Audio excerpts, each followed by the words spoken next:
Welcome in to a new BuffStampede Radio. Adam Munsterteiger, the publisher of BuffStampede.com, joined by football analyst William Gardner. William, a couple weeks into camp, just curious to get your thoughts. Kind of at this point of camp, sick of hearing myself talk, so I'm anxious to get your thoughts here on the podcast.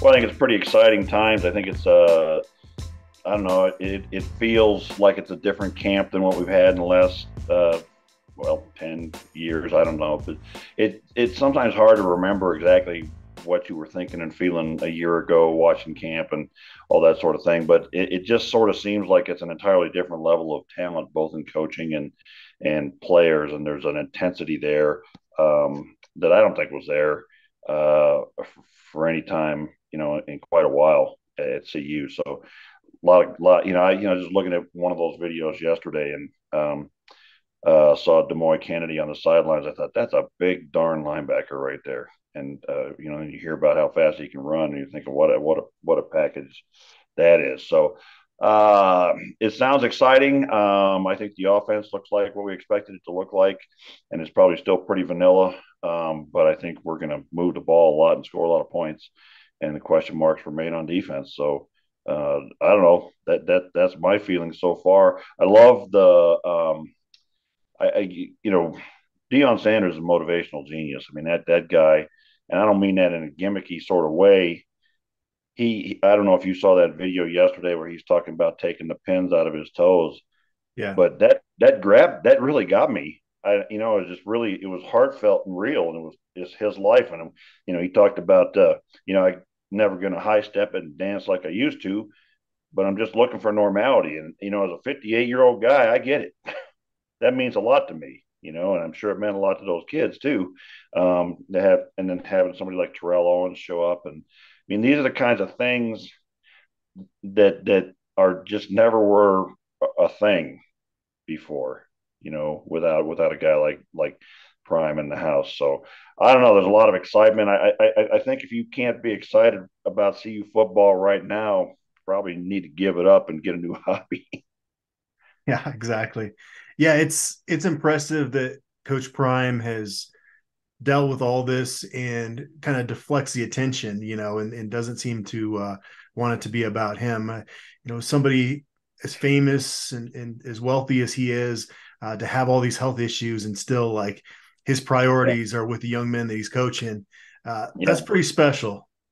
And I know I want to jump in there, and there's a lot of talk about the fight in practice yesterday, and his comments to the team about how two guys walked off, and you don't walk off and leave your guys there. And you know what? If you don't get that, this is not the sport for you, because this is a gladiator sport. This is a full contact. It's not. It's hand to hand combat in there, and fights will happen, and that's part of the game. And it ain't the end of civilization, or that's not the civilization going down the drain or any of that crap. It's just the nature of the game. When we played under Bill McCartney, there was fights in practice all the time, and that is the nature of taking highly competitive, really high level athletes and pitting them against each other in a high stakes game where the winner plays and the other one doesn't. But what he was saying was not go start fights, but if it happens and your teammates are in one, you go to support them and you go to help them out. And in other words, we don't back down and we don't walk away. And I think that's a message that's been missing from CU football for a long time. And it may be the key, quite frankly, to me, that sort of toughness and expectation on this team. I mean, CU's best teams historically have been the teams that have been the chippiest, right? Right. Yeah. I mean, those guys back in the 90s and the late 80s, they went after each other. And they had a bunch of future NFL guys all, and nobody wanted to be the guy that got beat. And as I sort of watched that thing develop yesterday, it looked to me like uh, Jared Lichtenhand was blocking the daylights out of somebody, and I don't know who got mad at who, but that's a big darn dude. Maybe you're not not to cross him. I think Tank thought that his running back got hit a little late in the end zone, but it's probably more a product of we're 2 weeks into camp than anything, right? I think Well, something was probably going to set him off because well, I got to break in right there because I think that immediately makes me think back to all those years under Hawkins and McIntyre, whoever, where Cepho Lufau's getting his brains bashed in by UCLA, and our doggone offensive linemen aren't doing a damn thing about it. And he used to make me so mad and made me mad at the coaches because the coaches didn't expect them to do anything about it. And that's the difference now, because I tell you what, anybody gets I pity the, I'm going to channel my inner Mr. T here. I pity the fool who takes a shot at Shadur this year. Ooh, yeah. Because, Yeah. 500 or 600 pounds or a couple thousand pounds of angry buffalo are going to bear down on them. Yeah. Yeah. Hopefully that doesn't happen. But, you know, at some point, unfortunately, Shador has to be live out there on the football field. Yeah. I'm curious, just with this competitive environment, how you feel about some of the positions in terms of the depth. I feel like there's a few positions like edge that I actually feel a little bit better about now, a couple weeks into camp, than I did going in. But then you look on the flip side, tight end probably is more of a concern now with some injuries there, and not a massive concern because I don't think that is a vital position for this offense. And I think, as Coach Prime said, guys like Mikey Harrison can be serviceable in that role. But Yeah. those are a couple positions where maybe they've trended in different directions here the last couple weeks. Yeah, I wouldn't say tight end's a different direction. There wasn't anybody in that position to begin with, frankly. But I think if Caleb Fourier somehow could find a way to stay healthy, he'd be a pretty darn good tight end at this level. Oh yeah. At this point, I don't, and it's nothing against him. He's Right. literally been hurt pretty much the whole time. He even Right. came to see you with a Right. broken leg. So it's just been unfortunate with him and Right. having to spend so much time in the training room. But we had one spring where he was kind of healthy and he looked really good. Yeah, and I think he could be something special. But Harrison and Yelverton are both doing a pretty good job. And this offense doesn't need a tight end to be spectacular. It just needs the guys that do what these guys are doing. So they're figuring it out. What I like is that they're figuring out a way around it. Brewster's not going to make excuses. He's going to find a way to make it work. But I think some of the other positions, I think we're finding more depth at the defensive tackle as we go along. I think that Bishop Thomas has really shown well. Amari McNeil's had some moments in there. Chaz Wallace, a little bit has shown something. So Leonard Payne has kind of been a little bit of a disappearing act to me. I thought he'd be more active in there, but Shane Coates has certainly been everything that we expected. So I think defensive tackle looks a little better. The edge, like you say, Savell Small's a little bit of a disappointment so far, but Arden Walker has looked really good. I felt like so far. Taj McCoy, who I thought would have this kind of what he showed in the summer showed me he had that talent. He's also a guy that sort of stepped up as a very young kid. And then Kyrie Mans as well. Yep. Right. I was going to say, just in the last couple of days, Kyrie Mans is stepping up there. So I think you got a dynamic young coach there, and you got a lot of guys fighting for playing time, which is a good recipe for getting results. Today's episode is brought to us by Macaulay Capital Fractional CFO Services. Is your business looking for financial guidance and support, but not yet big enough to hire a full-time CFO? Well, we have a solution for you. Hiring a fractional CFO who can work with your business on a part-time basis. You get the benefit of having a seasoned financial expert on your team without the commitment or expense of a full-time hire. And here's the best part. It's likely that a partnership with Macaulay Capital will be a win-win situation, meaning that your business will make more money from the guidance of a fractional CFO than the total cost of partnering with us. For more information or to set up a meeting, please visit MacaulayCapital.com. That's MCCAULEY Capital.com. All right, let's go position by position and just talk about some of our depth chart predictions that obviously could change again in the coming weeks leading up to the season.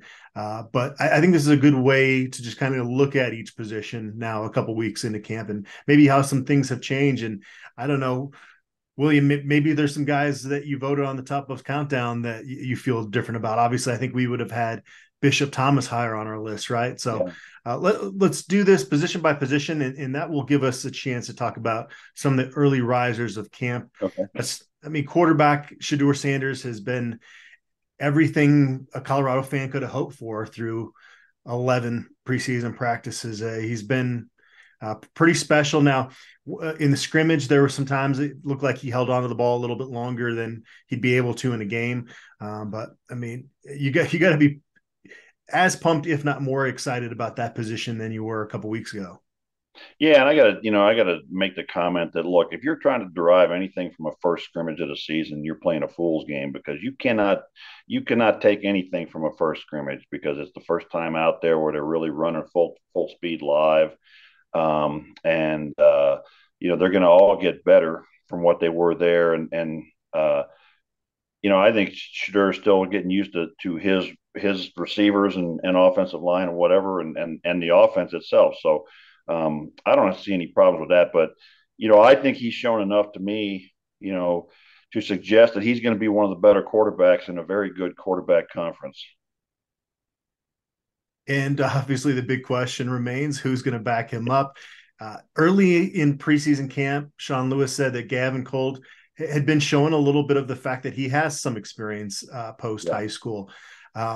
Is he going to be the backup quarterback? He seems to get the most run in the behind the scenes videos. I think we've seen him more than we have Ryan Staub and Case and Wiseman. Well, I think you're right. I think you hit it right on the head. I think this is going to be a developing situation as the season goes on because those young guys, I mean, how many true freshmen come in and are ready to play college ball? It's a very small percentage, and so I think Gavin Colt has that advantage that he has played before, and that's going to put him ahead of the game. But now let's see what happens. As we keep going through a few weeks and a few game weeks and whatever, and see how Ryan Staub and Kaysen Wiseman develop and learn the offense and show what they can do and show Lewis what their strengths and weaknesses are. I think that's going to be a developing situation all the way through the season, quite frankly, because those guys are all so young and not established. As a side note, William, I'm anxious to tune into some UTSA games this year and see Owen McCown play a little bit. I think you mentioned how difficult it is to come in and play as a true freshman. He was forced into that last year at CU. Didn't have a lot of help in terms of play calling creativity, and the receiver position was not performing all that well. And so I think he's going to be a star at that level at UTSA, don't you? Yeah, and I don't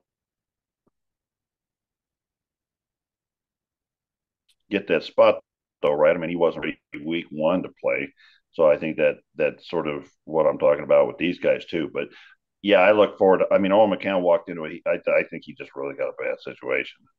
Yeah. And I'm not sure there's a quarterback alive that could have made something out of that. All right, running back. This is probably the most difficult position to project at this point. And the more I keep seeing Dylan Edwards in the end zone, I mean, how are they going to keep him off the field? They're going to have to play him a lot, right? Well, they're going to have to play him a lot, but I think what we've seen is that they've already figured out ways to use him to really productively take advantage of his skills and abilities because he's not a pound the rock between the tackles kind of guy, but who stepped up and who clearly should have been higher in our ranking was Anthony Hankerson, who Yep. as far as I can tell right now is the number one running back, and does do all those different kinds of things that allows him to be the starting running back. Dylan Edwards is a unique talent. And so you get him into situations and pit him against guys who can't cover him. And okay, let's be honest. There are not a lot of guys that can't cover that kid. And so I think we're going to see him in the ends. I don't think it's a fluke. I think we're going to see him do that to other defenses, not just ours as well. But those two guys have by far been the stars of the running back room so far. Anthony Hankerson's got some Philip Lindsay in him, doesn't he? That pancake block in the backfield on Shane Coates was, Yeah. Just the picture of determination right there. Yeah, I've heard that reminds me of Philip taking on some of those 280-pound defensive ends and knocking them on their backside. But in Shane Coates' defense, it's like they do get a little bit of a blindside advantage on that sometimes. But Yeah, yeah. you like a guy that's going to stick his face in there on a 280 pounder and not blink an eye, and make something out of it. But I do think that Hankerson also has that that dog in him, that desire to prove something. And I got I would imagine here's a guy who's been here, for over a year, never left, never talked about leaving, and yet, hey, it's Smoke and it's Wilkerson, it's McCaskill, and who's this Hankerson guy? Man, get him out of here. And to a real competitor, that's got to burn a little bit. And I think he's trying to prove something. Like, you know what, you guys should not discounted me from the start. And that was even last summer too with Carl Durrell's staff. They were going to gray shirt Anthony Yeah, Hankerson yeah, initially because yeah. they were going to bring in a different transfer that fell through. That back ended up at Kentucky. And they called on Anthony Hankerson to come in, and one of the few bright spots last year was, yeah, that determination again that he runs with Right. is a thing of beauty. You put a gun to my head, William. I think I got to put Anthony Hankerson in my top two right now. Of With the Kavosi, running back. and that's what Coach Fleece says he's looking for. Is he Yeah, wants, and I love this. You could have five talented backs, but you can't give five talented backs lots of carries in the same game and have any of those guys get in a rhythm. So right, I love the way that he plans to utilize that position.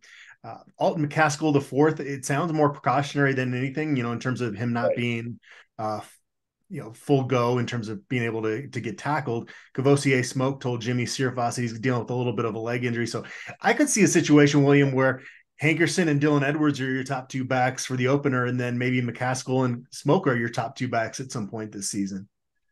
Yeah, I think they give you, Smoke, and they certainly give you a change of pace, and a little bit of size, and like a little bit of a hammer to use too. I think that they'll have a role in that first game, no matter whether they're starting or not. But I think this offense is going to have guys that fit into certain categories. The last staff had no clue how to use guys' talents in certain situations, and this staff does. And so I think you'll see places for those guys all to make a contribution to the team. But again, 2 weeks into camp, you know, I would wait and see on everything because we're just developing all this, and it's always been amazing to me. 40 years watching college football, and let's go all the way out to the first game. That starting 22 in that first game will not be what is the starting 22 in game 12. And Mm-hmm. it's always amazing to me how it changes and develops, and guys come along and develop and get better. And everybody seems to think at this point, like, well, this is who they are. No, these are young guys, and they're going to get better as the year goes on, particularly with the kind of coaching I see out there on the field every day. And that's probably a thing we ought to talk about too, as not a position, but the hands-on teaching and coaching that I see out there is far and away beyond anything I've seen at CU in a long time. And it's important because these are all young guys still developing at the game. Who are your top two backs right now? I mean, I think you have to. I mean, it's Hankerson and Edwards at this point. I mean, they're the two that keep getting things done. Hankerson's the guy you want to have in there. I think you put them both on the field at the same time in some situations. I don't know the offense well enough to know how they would do that, but very clearly Hankerson's the top guy who can do just about everything, and his pass protection is going to get him out there on the field. So those are the top two, and the others to me are still waiting to show something. All right, a receiver. I think the pecking order is still similar to the way we saw it coming into preseason camp. That's with Xavier Weaver, Travis Hunter, Jimmy Horn Jr. being the top three, with Giovanni Antonio right there. And then we'd already been kind of praising some of the things we had heard about Omarion Miller, a true freshman, and Right. Willie Gaines, who can play the slot and kind of back up Jimmy Horn probably in that role. So even Tavarish Dawson has shown some flashes and has got speed. Right. So you've really got seven guys right now that you'd feel pretty comfortable putting out there. Yeah, and I think Javon Antonio is a grown ass man. I mean, he's got a place in this offense, and again, there's another guy with Dylan Edwards that you can use in a way to make mismatches that are just unbelievable. So I think this wide receiver room is going to really surprise, and it's going to make some teams look pretty stupid, pretty silly. And when you go second and third team, you're not really losing a whole lot. Those top four guys, I would have a hard time believing there's many teams out there in America this year that have a better top four receivers than Weaver and Antonio, Horn, and Hunter. I don't think we can hype Travis Hunter up enough, like with some of the stuff we've seen out of him. It's unbelievable he's just a different type of athlete than pretty much everybody else in college football, and they're a rare breed of athletes themselves. So it's just incredible with some of the things he can do. And it's not just physical, because it's you watch him and it's his mentality and how he views the world and how he sees things.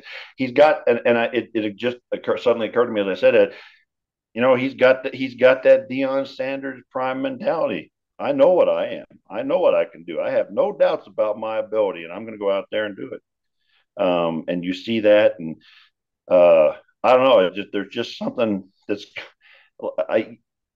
you can't come up with enough superlatives. I want to say something that's magical or something about the kid, and I don't know. I sometimes hesitate to make crazy statements like he could be a Heisman guy they're talked about before the end of the season, because I think he's going to do some crazy stuff on both sides of the ball. There was that article about over and under on touchdowns and such as a wide receiver, and you could do the same thing for interceptions on defense, and I don't think he's going to come off the field during most games, frankly.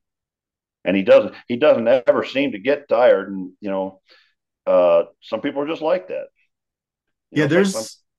There's a 5-star recruits, and then there is whatever Travis Hunter is. Should they create like a 6th star for generational type people like him? Because I haven't seen anything like it in my time covering Colorado, and I'm pretty sure I'm not going to again. So these next couple of years, folks really need to take all this in, because it's unbelievable some of the things that he's going to be able to do out there on Folsom Field. Yeah, and I'm just even trying to think back through all the years of anybody I can think of, that was like that, who could just do things like that and take over and dominate like that in the game. Michael Westbrook, maybe Walter Stanley, I don't know, but and Chris Hudson on defense, I know, but the things he does out there, I just can't wait to get him into a game, and I think maybe all 12 games this season, he's the best player in the stadium. Maybe some guys at USC, I don't know, but Oregon, but I think in most games he's going to be the best player in the stadium. Again, it was a lot of guys I'd be worried were overhyping him, but I don't have that concern here. This is just different. Let's move along to a position that doesn't have a Travis Hunter, and that's tight end. We talked about it a little bit. Mikey Harrison and Elijah Yelverton, I guess, are your top 2 guys there now, huh? Yeah, which is interesting. Both walk-ons. Harrison moved over from receiver, and it's interesting to me. Harrison's kind of what Seydou Traore could have been, I guess, if he had some heart. But like I said, this staff is not making excuses, and I know Prime doesn't accept excuses, and I don't think that Brewster's the kind to make excuses, so they're figuring it out, and they're finding a way to make it work. Working with Lewis for what he wants in this offense, and Michael Harrison's making some plays out there, catching some passes, getting some touchdowns. So that's what you want. With that wide receiver room, we don't need a tight end room, that has an All-American in it. We need a tight end room that's gets that pass every now and then when they're all trying to cover the wide receivers, and gets that touchdown pass because nobody's thinking about them, and blocks in the run game and what have you. So I don't know. It's not exciting, but they're getting the job done. And Giovanni Antonio is a guy you can kind of, almost have as a pseudo tight end at times, right? Because we've seen him in some of the videos out there just getting downfield and putting some punishing blockers on, the second and third level. So also, by the way, I saw Giovanni Antonio and Terrell Owens walk from the lower practice fields at a very slow pace all the way up to the indoor practice facility, going back and forth about things. I like that is a great receiver for Giovanni Antonio to have as a mentor right now. Right. Big receiver like that who's and that's priceless to get that kind of it's motivational and it teaches you little tricks of the game. It's like if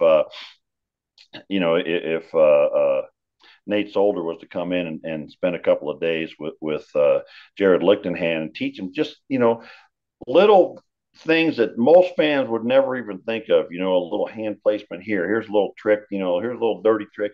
Because I guarantee you, 10 years playing in the NFL is one of the best tackles. He knows some dirty tricks.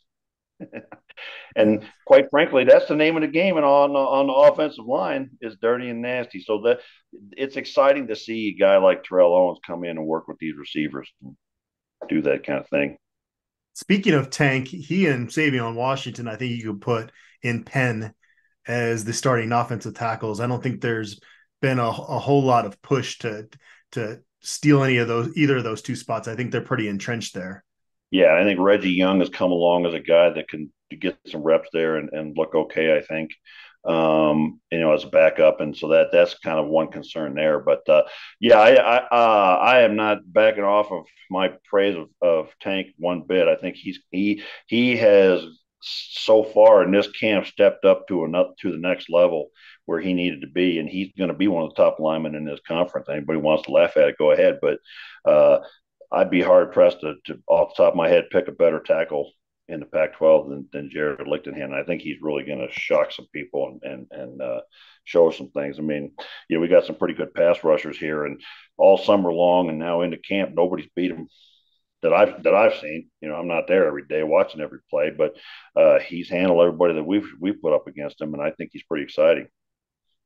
I was talking with Tank at Colorado's Media Day event, and I talked to him about thinking that his progress had been pretty linear at Colorado. It seemed like every stage, every period of time, he would get incrementally better. And Tank reminded me that he had a lot to deal with some surgeries, and he didn't have really a full off season until this past off season. And so he said, I was getting better, but he feels like he's made the biggest jump this off season, which could, to your point, could be kind of scary for some other programs in the Pac-12 to go up against an improved Jared Lichtenhand, because he was pretty solid last year. Right. Yeah. And I think, I really think he's going to play himself into a high draft pick. And I think it's going to show up this year. And he's becoming more comfortable with, he was really comfortable with this offense in spring. I mean, I keep going back to some of those scrimmages in spring and how well he paired with Tyler Brown and handling that left side. And I think it's going to be even better now. And, there's more, I've been saying this for years. How the heck does an offensive tackle at CU learn to pass protect when there's nobody that can rush the darn passer, right? Not this year. You got to learn it in practice this year. So it's not going to be a big shock when you get in games and face a guy like that, because I've seen it in practice all along. So I think that's really good. I think some people have had some concerns about Savion Washington, but I don't have that concern so much. I think, like I mentioned on the board, one of the plays I was watching that, he got beat by Savell Smalls, but his technique was bad. His footsteps were bad, and he'll work on that. He'll get better at it. There was nothing wrong with his athleticism or whatever. He's quick enough to do it. He just got to polish those skills a lot more. I think, and I think what did hurt him about the lower level is he didn't need to. When you're playing at Kent State, maybe you don't need to polish your skills and be the technician. But here at the Power 5 level, you really do, even with his size. And I think he's learning that.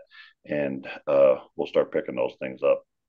Just going back to my conversation with Tank, I'm 6'3", about 215 right now. I felt like an ant next to him. Yeah. He is every bit of what they list him at. If you ever want to feel small as a human being, just seek out Jared Lichtenhand, because when I shook his hand, it almost looked like a little kid's hand going in there to shake it.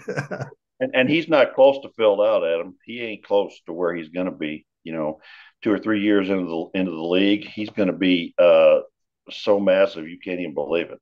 Because he's still kind of skinny up in that top upper half, and it takes time. The advantage he has as an offensive tackle with those long arms is a disadvantage when it comes to lifting weights because you got to move everything farther, and so it takes longer to build up that muscle mass. But he's a guy that's just at the beginning of his curve, and I think he's going to be very exciting out there.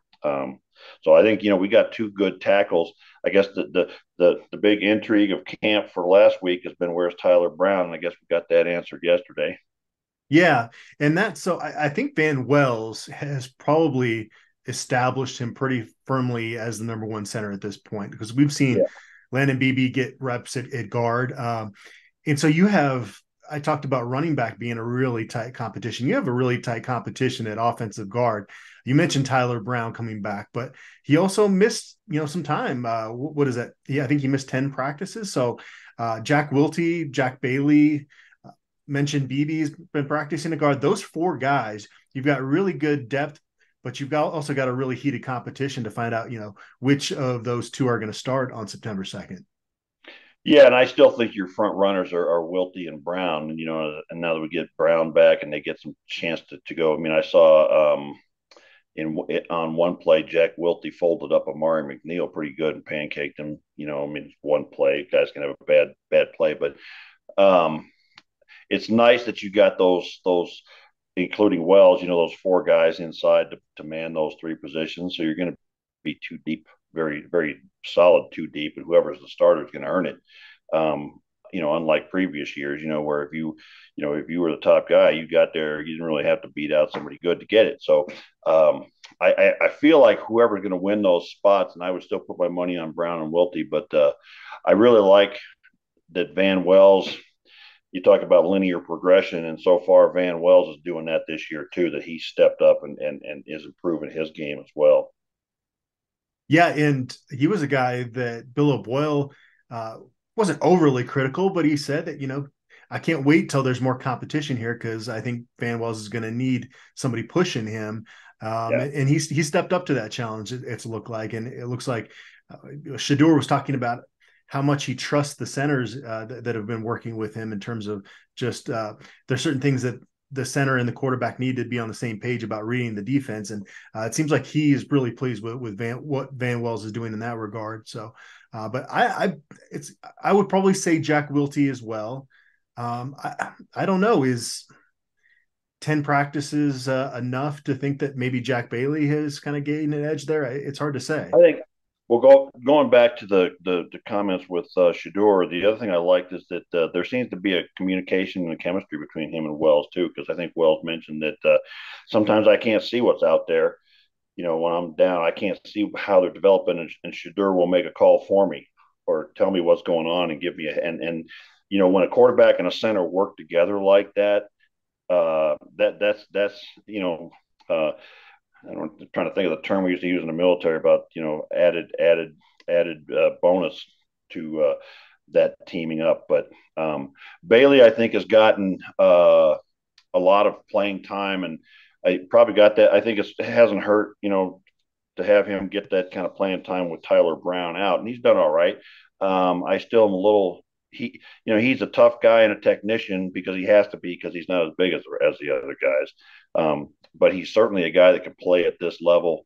He's not going to be, the kind of all conference kind of guy, but he's a solid kind of an offensive guard that you could put in there. You look at Brown and Wiltie, and they're both just so freaking ginormous. Beebe's a different kind of huge. He's kind of shorter and squatter. He's like a Joe Garton, where you look at Beebe walk through the halls, and he should be the one called Tank because he looks like a tank because he's as thick this way as he is that way. Um, and but Brown and Wiltie are just so freaking huge. Um, but it gives you a nice four people to work with at those spots, and gives Bill O'Boyle something to work with. And quite frankly, like he said, having somebody nipping at your heels makes you work harder.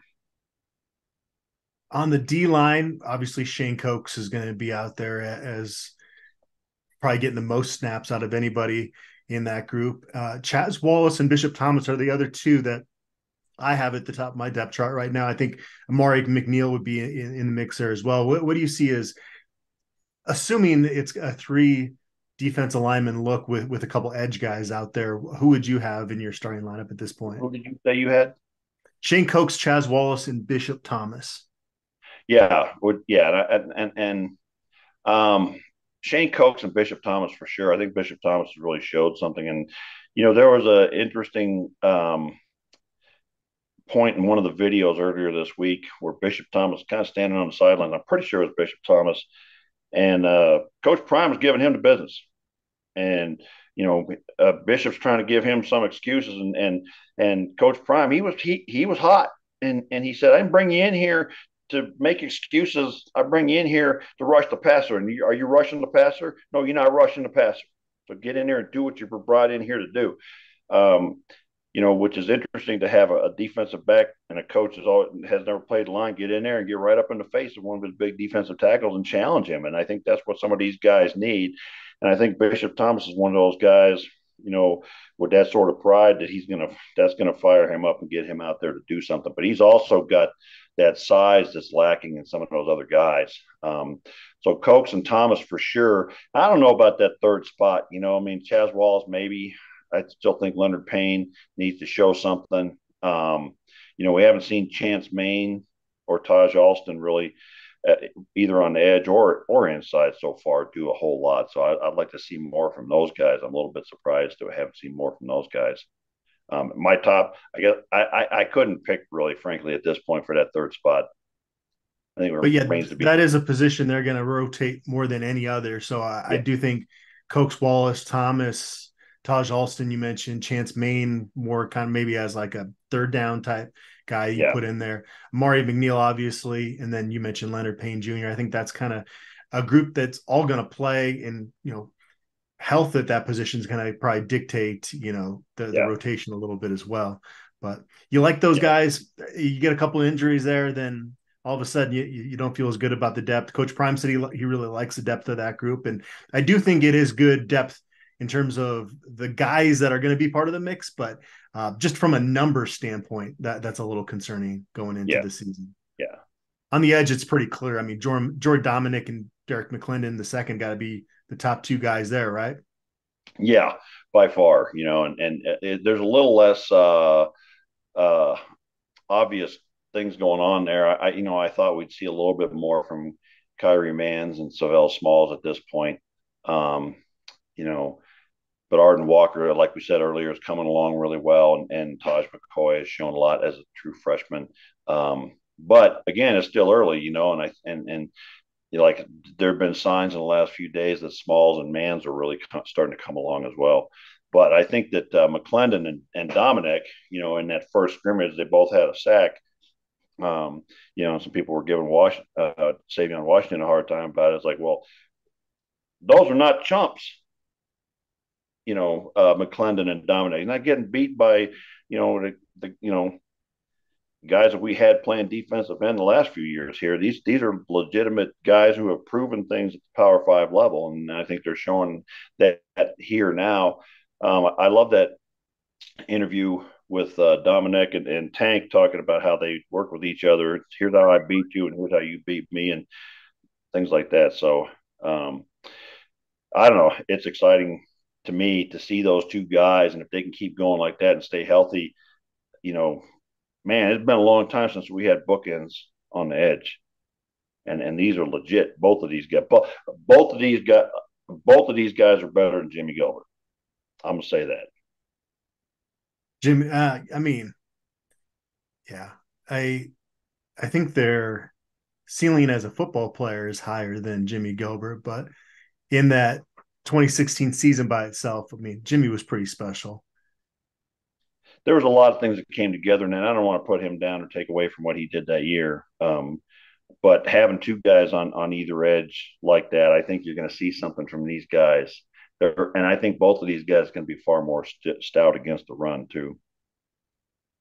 they definitely both have confidence. They're confident Yeah, young men that, that are fun in a press setting for sure. yeah. All right, I almost said Kevin Hart again. Andre Hart, Coach Hart. Before we move on, it does Yeah, remind me too that I was watching one of the videos, and Coach Williams said to Dominic, I don't know why Dominic wasn't in pads, but he specifically told him go work with Taj McCoy, and you see him mentoring the young kid. And I was impressed without pads on how big and thick Dominic was, because I hadn't really ever seen how big and thick he was. But I really appreciated watching how he worked with the young guy and giving him some of the tips and pointers, and that kind of leadership is priceless on a team too. all right, linebacker Andre Hart mentioned about a week ago now that, hey, if the season started right now, Marvin Ham would be out there as uh, that starting group. Do you buy that? Would you still predict Vonta Bentley and Demoy Kennedy will be out there, or do you think maybe it's going to be Marvin Ham and Demoy Kennedy out there first snap against the Horned Frogs? Well, I think there's a lot of practices to be done yet, but for the next 2 weeks. But we talked about a little bit this when we talked about Marvin Ham in our in our rankings. When we got to him, we talked about you move a guy. We were both talking about they moved him into Mike, and it all came together, right? And that was before camp started. We said that, and now it certainly appears to be that way. That Marvin Ham seems to have landed at the spot where he needs to eat, and so putting him at Mike seems to have been what's bringing it all together for him, and it wouldn't surprise me a bit. He was a guy. He was. Not that it was a high hurdle, but he was one of our most highly recruited guys the last several years. And so it's not a surprise that he turns out to be a player, and he's been around a while. So he's an older guy. He's got bloodlines, with the family and whatever. So it doesn't surprise me. I don't really know what's going on with Bentley, and maybe nothing's going on with Bentley. Maybe Ham's just gotten that good. I don't know, but I think that there's those three guys are the top three, um, and who starts and who doesn't maybe is not as important. Might have something to do with what kind of a team they're playing. So like the offense we're playing against TCU is more a wide open spread sort of thing, and maybe Ham runs better. I don't know. Maybe that's what they're thinking. And then against Nebraska, CSU, teams like that, we see more of Bentley. I don't know. I don't know. Well, I'm not in that room when they're making their decisions about stuff like that. But the fact that Ham is up there pushing Bentley is good for the team. And Jeremiah Brown is a guy I expect to see some on the field this season. He was a guy that played more on the edge at Jackson State, but I believe based on what Coach Hart said, he's pretty much been focused on linebacker this preseason. So he's a guy that is a pretty good playmaker that I think they're going to want to get a little bit in the mix as well. Yeah, and I think he's a guy that needs a little bit of time. Inside linebacker is as different from outside linebacker as a position can be, because at outside linebacker it's two reads: it's run pass, and it's coming at you or it's going away. Right.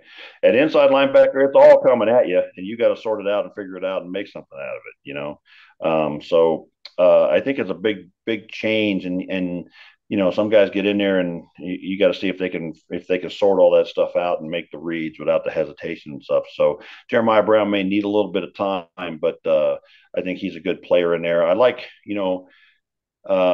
I like the three young guys. I'm not sure if they're ready to go this year, but I think Morgan Pearson I've seen some things out of as well. But I don't know what's the situation. Is Brendan Gant playing now? I think he's kind of working his way into the mix as far as I understand. And yeah, he would definitely be an important depth piece at this point, having, not being able to get all that summer work in, or maybe he could vault his way into battling for playing time down the road. That's a position numbers wise. You'd want another quality scholarship backer, Right. because like you mentioned, your starting 22 is going to look a lot different in week 10, week 11. So Right. yeah. And Gant was a guy that, played some safety as well earlier in his career. So it'll be interesting to see just how they use his versatility. Yeah. So Yeah, I think he's a guy that again, as we come along, as the year goes on, that we'll see him become more and more of a factor. So that's a position I think that's going to be in a little bit of flux all the way through the season. But there's also different types of talent in there that you can use in different situations against different types of offenses. Can't wait to see Demoy Kennedy out there flashing that speed. It Yeah. was fun when Davion Taylor would make some of those sideline to Yeah. sideline plays, and I think we're going to see a heavy dose of that front from Demoy. And he's also he's a big guy, big linebacker, and I'm just very excited to see what he does. I mean, he's a whole different kind of a football talent than Davion, because he's got much more experience at the game. So we'll see what happens. But I think we're going to see why he was so highly rated, and I think he's really going to come into his own. Cornerback, I mean, obviously Travis Hunter, we already spent a good 10 minutes praising him earlier in this podcast. That other spot, I made the prediction going into camp that it's going to be Omarion Cooper, and I would still probably stick with that.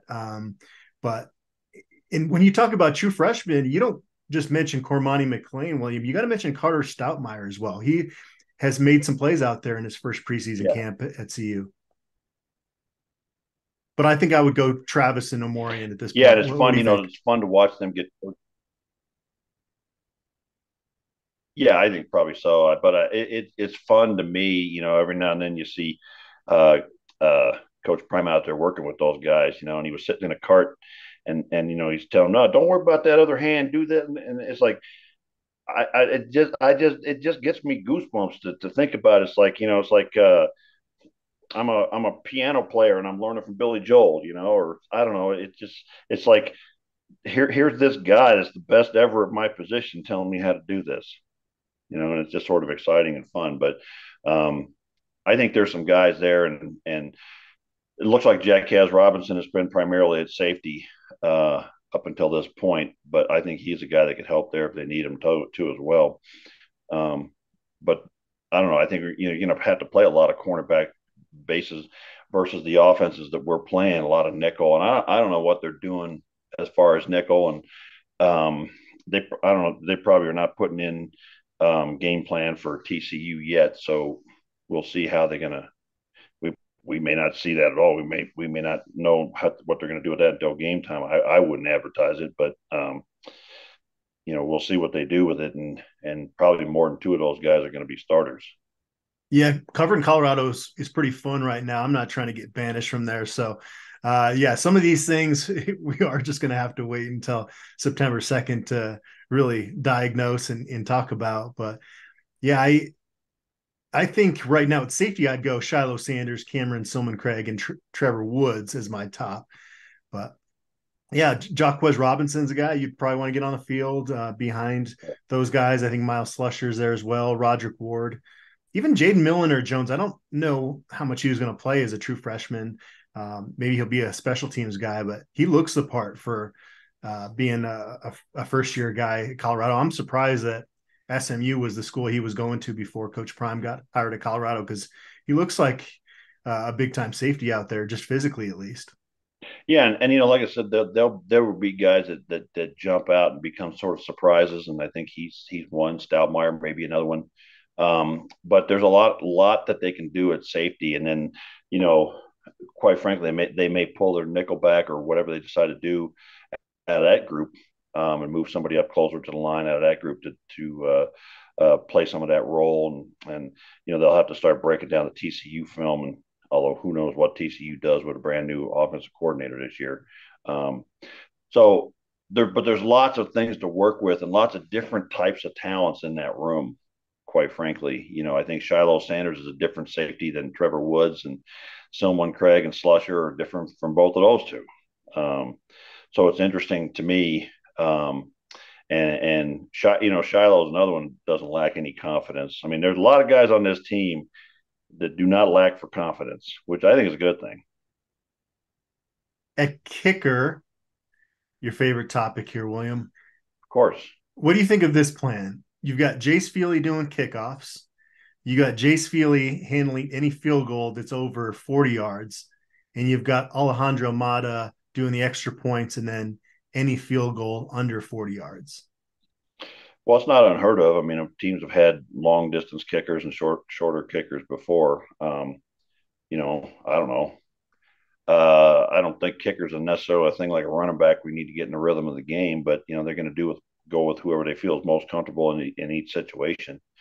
Be nice if our kickoff guy kicks it deep into the end zone every time, but we'll see what happens with that. We're not really seeing it.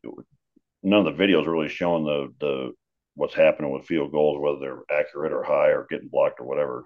But Coach Prime did mention that Jace Feely almost hit a 65-yarder. Did he? Yeah. Yeah. Yeah. And I guess he's healed up from his surgery then. So, again, different kinds of weapons for different kinds of situations. Yeah, and that's something that could kind of just work itself out naturally, right? In terms of who's having more success, and you can maybe test Mata's leg a little bit more if Feely's not knocking those long ones in. But if you got a kid that can almost make a 65-yarder, you probably want to utilize that to your advantage as a football program. And Mata is very automatic, on the shorter field goals, but he just doesn't have the leg to be attempting kicks that long. Yeah, and I remember, practices at CU under Coach McCartney, and a lot of times they'd end the practices with competitions between the kickers. Do we run or not based on how the kickers do? And I'm sure a lot of that was to see which one they trusted when game time came. Put them under a little pressure with all the players watching them, and I'm sure that helped them decide which one to go with during game situations and what have you. So I think there's probably a lot of that going on with the CU coaches right now too, trying to figure out the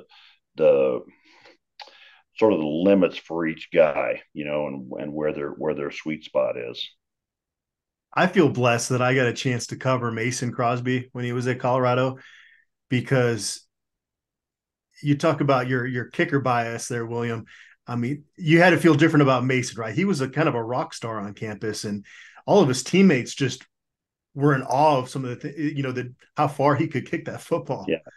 Well, back in my day, we had All-American punter every year.